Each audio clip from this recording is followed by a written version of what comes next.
Guys, napanood nyo ba itong nag-viral na to? Yung pinatayo yung yung empleyado. Grabe guys, no? Panoorin nyo guys.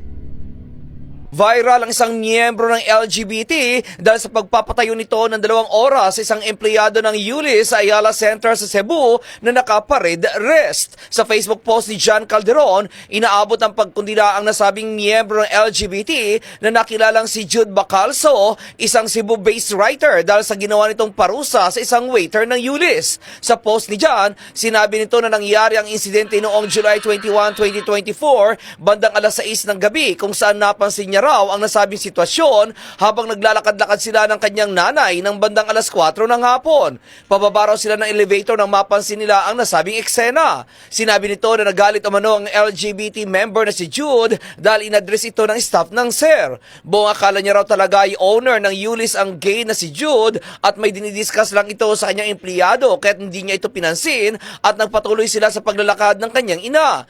Ngunit hindi raw maalis sa kanya ang kanyang nakita kung saan napansin niya rin na magdalawang oras nang nakatayo na nakaparade rest ang staff at nakaharap kay Jude kaya't nilapitan na niya ito at tinanong kung ano ang nangyari. Sarcastic pa raw nang sagutin siya ng gay na si Jude nang go ask him what happened. Nang tanungin niya raw ang waiter kung anong nangyari ay sinabi nito na nagalit sa kanya ang gay na si Jude nang i-address niya ito ng sir. Sinamahan niya raw ang waiter sa staff room at doon na raw ito napaiyak sa sobrang pagkapahiya na tila magpapanik attack pa. Marami umanong mga customer ang nakakita sa sitwasyon ng 2 oras nang nakatayo ang staff pero walang sinuman ang nagtanong kung ano ang nangyari.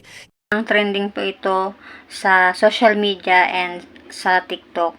So, ayan, makimarites tayo guys. So, comment nyo nga kung tama ba ang ginawa niya o mali.